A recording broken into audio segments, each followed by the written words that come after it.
भक्तजनों, माताओं, बहनों, सादर जय श्री कृष्ण। हमारे YouTube चैनल में आप सभी का बहुत बहुत स्वागत है। आज हम आपको बताने जा रहे हैं कि इस बार हरतालिका तीज का व्रत आपको कब से आरंभ करना है और इस व्रत के पूजन में कौन कौन सी सामग्री आपको उपयोगी रहेगी। पूजन सामग्री की पूरी लिस्ट इस वीडियो में आप देख पाएंगे। इसके अलावा हरताली तीज पूजा का शुभ मुहूर्त, क्या करे क्या न करे, हरताली तीज व्रत से संबंधित संपूर्ण जानकारी इस वीडियो के माध्यम से हम आपको प्रदान करेंगे। भाद्रपद माह के शुक्ल पक्ष की तृतीया तिथि को हरतालिका तीज का महापर्व मनाया जाता है। 18 सितंबर 2023 सोमवार को भाद्रपद माह के शुक्ल पक्ष की तृतीया तिथि को हरतालिका तीज का व्रत रखा जाएगा। विवाहित महिलाएं इस दिन 24 घंटे का निर्जला निराहार व्रत करके पति की लंबी आयु की कामना करेगी। इस व्रत में सुहागिन और कुंवारी लड़कियां, विधवा महिलाएं, परित्यक्ता महिलाएं, सभी माताएं बहनें भगवान शंकर से विशेष पूजा करके प्रार्थना करेगी, रात्रि जागरण करेगी।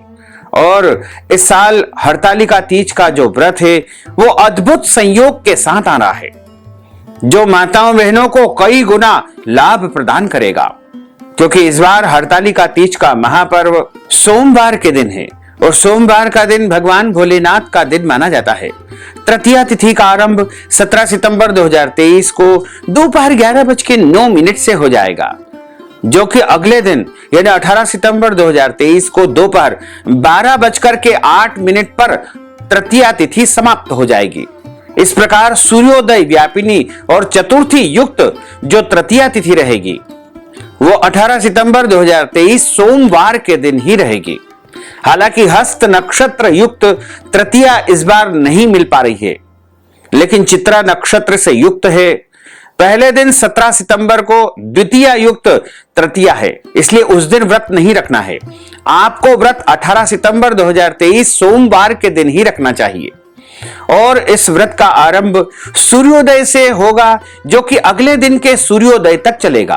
यानी 18 सितंबर के सूर्योदय से यह व्रत आपका शुरू हो जाएगा, जो कि 19 सितंबर के सूर्योदय तक लगातार 24 घंटे निर्जला निराहार व्रत रहेगा। हरतालिका तीज के व्रत को बहुत ही कठिन माना गया है।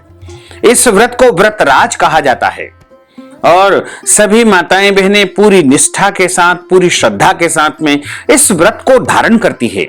लेकिन कुछ कठोर नियम हरतालिका तीज में बताए गए हैं।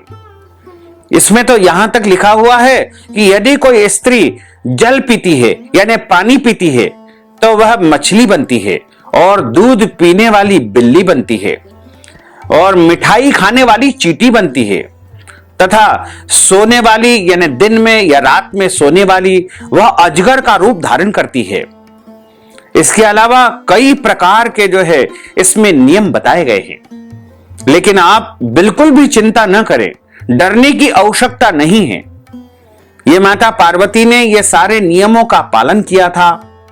आप माता पार्वती नहीं बन सकती है, इसलिए भगवान की बराबरी करने का आपको बिल्कुल भी प्रयास नहीं करना है। जैसा आपका शरीर साथ दे, जैसे आपके शरीर में क्षमता हो, उसी प्रकार आपको व्रत का धारण करना चाहिए। तो सभी माताएं बहनें अपनी शारीरिक क्षमता के अनुसार इस व्रत को धारण करें, क्योंकि आज कलयुग का समय है और इस समय में इस प्रकार के कठोर तप करना यानी कठिन व्रत को धारण करना बहुत ही मुश्किल काम होता है। तो आप सरलता पूर्वक पूरी श्रद्धा और भक्ति के साथ में इस व्रत को धारण करें। साथ ही एक और प्रश्न लगातार हमारे पास आ रहा है कि इस बार अधिक मास यानी मल मास का महीना आया, तो क्या पहली बार व्रत उठा सकते हैं? तो हम आपको बता दें कि आप निश्चिंत होकर के पहली बार इस व्रत का शुभारंभ कर सकते हैं, पहली बार इस व्रत को उठा सकते हैं। यदि बीच में किसी कारणवश आपका व्रत टूट गया था या छूट गया था, तो आप पुनः इस बार व्रत का शुभारंभ फिर से कर सकते हैं, फिर से व्रत उठा सकते हैं। पहली बार यदि आप व्रत शुरू करना चाहते हैं, कोई कुंवारी कन्या यदि पहली बार इस व्रत को करना चाहती है तो जरूर कर सकती है, या फिर शादीशुदा माताएं बहनें, सौभाग्यवती महिलाएं इस व्रत को एक बार पुनः आरंभ करना चाहते हैं तो जरूर कर सकते हैं। इसमें किसी भी प्रकार का कोई संशय नहीं है। आपको डरने की, घबराने की बिल्कुल भी आवश्यकता नहीं है। कोई भी पूजन पाठ या व्रत आपको डर के कारण नहीं करना चाहिए। श्रद्धा और आस्था का विषय होता है, इसलिए आप व्रत का धारण पूरी श्रद्धा और निष्ठा के साथ करें, भावना के साथ करें, भक्ति के साथ करें। डर और भय के साथ कोई भी पूजा पाठ या व्रत नहीं करना है। वैसे भी हम सभी जानते हैं कि भोले बाबा भंडारी है और सबसे जल्दी यदि कोई देवता प्रसन्न होते हैं तो वो भोलेनाथ है।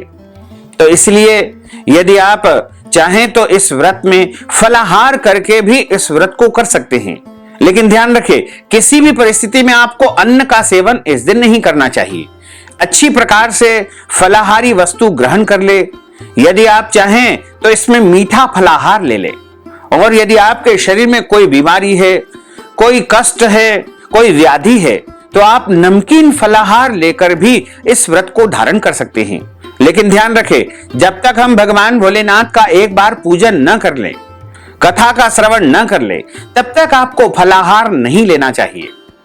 तो सुबह के समय एक बार आप शुभ मुहूर्त में भगवान भोलेनाथ का, भोले बाबा का पूजन अर्चन कर ले, और उसके बाद आप चाहें तो फलाहार ले सकते हैं। इस बार व्रत का आरंभ 18 सितंबर 2023 सोमवार के सूर्योदय 6:28 से व्रत आपका आरंभ हो जाएगा, जो कि 19 सितंबर 2023 मंगलवार के सूर्योदय यानी 6:29 तक आपका व्रत चलेगा। हरतालिका तीज पूजा का जो शुभ मुहूर्त रहेगा, यानी 18 सितंबर के दिन जो सबसे पहला मुहूर्त होगा, वो सुबह 6:07 से शुरू होकर के सुबह 9:15 तक का श्रेष्ठ मुहूर्त रहेगा। और यदि आप अपराह्न काल में भगवान का पूजन अर्चन करना चाहते हैं, तो आप शाम को 3 बजे से लेकर के 6 बजे तक भी भगवान भोलेनाथ का पूजन अर्चन कर सकते हैं। इस समय प्रदोष काल भी हालांकि 6:23 से आरंभ हो जाएगा, जो कि रात को 7:23 तक प्रदोष काल चलेगा। इसमें भी पूजन अर्चन करना बहुत शुभकारी रहेगा। वैसे हरतालिका तीज में 4 प्रहर का पूजन किया जाता है। पहला प्रहर शाम को 6 बजे से 9 बजे तक रहेगा। दूसरा प्रहर रात को 9 बजे से लेकर के 12 बजे तक रहेगा, तथा तीसरा प्रहर रात को 12 बजे से लेकर के अगली सुबह 3 बजे तक रहेगा। उसके बाद चौथा प्रहर अगली सुबह 3 बजे से लेकर के 6 बजे तक का रहेगा। साथ ही हरतालिका तीज के दिन आपको झूठ नहीं बोलना चाहिए, क्रोध नहीं करना चाहिए, लड़ाई झगड़ा या वाद विवाद बिल्कुल नहीं करना चाहिए। यदि मासिक धर्म की अवस्था में है तो आप व्रत तो करें, लेकिन पूजन पाठ या भगवान का स्पर्श आपको नहीं करना है। किसी और के माध्यम से आप पूजन अर्चन संपन्न करवा सकते हैं। साथ ही यदि आपके घर में जन्म अथवा मृत्यु का सूतक लगा हुआ हो, तो ऐसी परिस्थिति में आपको व्रत तो करना चाहिए, व्रत के सभी नियमों का भी पालन करना चाहिए, लेकिन ऐसी परिस्थिति में आपको भगवान का स्पर्श और पूजन नहीं करना चाहिए। आप चाहें तो कथा सुन सकते हैं, कथा सुनने में कोई दोष नहीं होता है, लेकिन भगवान का स्पर्श और पूजन ऐसी अवस्था में आपको बिल्कुल नहीं करना चाहिए। कई माताएं बहनें इस व्रत को कठिन तरीके से धारण करती है, यानी निर्जला निराहार रह करके इस व्रत का पालन करती है। ऐसे में वो यदि आचमन करके जल पीती है तो इसका कोई दोष नहीं माना जाएगा, क्योंकि आचमन तो पूजा पाठ में अनिवार्य होता है, इसलिए आचमन आपको करना चाहिए।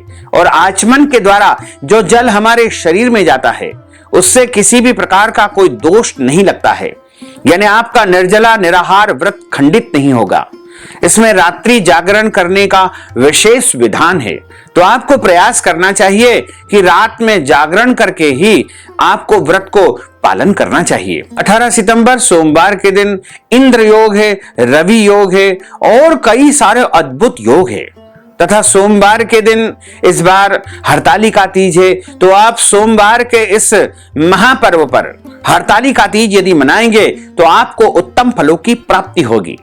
तो यदि आप पूजन सामान एकत्रित करना चाहते हैं तो पूजन सामान की लिस्ट हम आपको स्क्रीन पर दिखा रहे हैं। पूरी स्क्रीन पर अब आप देख पाएंगे कि आपको कौन कौन सा ऐसा अनिवार्य सामान है जिसको एकत्रित करके हरतालिका तीज का पूजन और व्रत धारण करना है। तो पूजन की संपूर्ण सामग्री चलिए अब हम स्क्रीन पर देखते हैं। पूजन के लिए कंकु या रोली 5 ग्राम लेना है, हल्दी आपको 5 ग्राम लेना है, अबीर आपको 5 ग्राम लेना है, गुलाल आपको 5 ग्राम लेना है, सिंदूर लगभग 20 ग्राम लेना है, क्योंकि माता पार्वती जी को बार बार सौभाग्य के लिए सिंदूर अर्पण करना चाहिए। मेहंदी 5 ग्राम लेना है, देसी कपूर आपको चूंकि बार बार आरती उतारनी पड़ेगी इसलिए 250 ग्राम लेना है।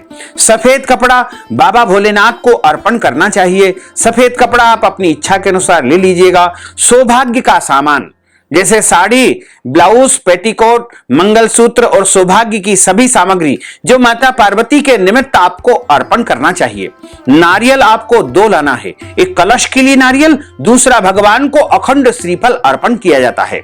सुपारी आप अपनी इच्छा के अनुसार ले आइएगा तथा चावल लगभग 250 ग्राम आपको रखना है। लौंग इलायची 10 ग्राम, काजू, बादाम, किशमिश, पिस्ता, मिश्री, ये पंचमेवा का भोग आपको लगाना है।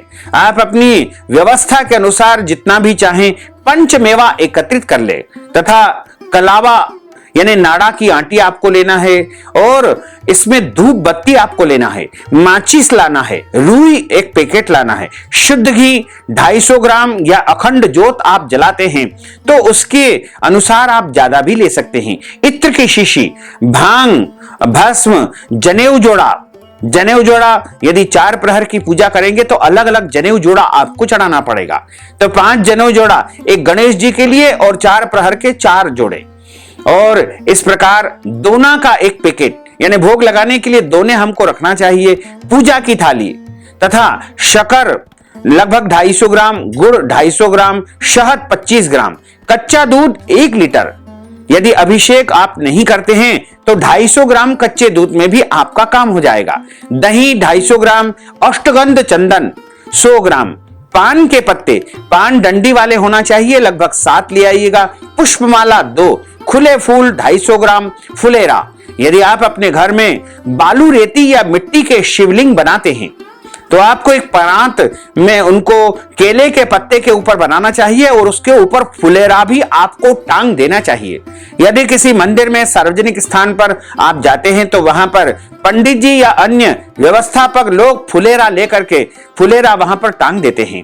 केले के पत्ते शिवलिंग को स्थापित करने के लिए, आम के पत्ते तथा सभी प्रकार के पेड़ों के पत्ते, क्योंकि वनस्पति के बीच में ही माता पार्वती जी ने शंकर जी का पूजन किया था, इसलिए सभी पेड़ों के पत्ते भी आपको लाना चाहिए। दूर्वा, बिलपत्र, धतूरा, दही 100 ग्राम, मिठाई जितनी भी आप चाहें उतनी ले आएं, फल, खीरा ककड़ी और मिट्टी के दीपक आरती करने के लिए, अखंड ज्योति जलाने के लिए, आसन पूजा के लिए बैठने हेतु, दोना, माचिस, प्रसाद। इसके अलावा गरुड़ घंटी और गणेश जी, गोरा और शंकर जी की मूर्ति आपको मिट्टी या बालू रेती के शिवलिंग से बनाना चाहिए। इस प्रकार ये जो सामान हमने आपको बताया है उस सामान के माध्यम से आपको भोलेनाथ का पूजन अर्चन करना चाहिए। तो भक्तजनों, माताओं, बहनों, हमने जो ज्ञानवर्धक जानकारी आपको प्रदान की है इसको आप अधिक से अधिक लोगों को शेयर करिएगा, लाइक करिएगा, कमेंट करिएगा, और यदि अभी तक आपने सब्सक्राइब नहीं किया है तो अभी और इसी समय सब्सक्राइब कर लीजिए ताकि इसी प्रकार की ज्ञानवर्धक वीडियो सबसे पहले आपको प्राप्त हो सके। आपको और आपके पूरे परिवार को सादर जय श्री कृष्ण, सादर धन्यवाद।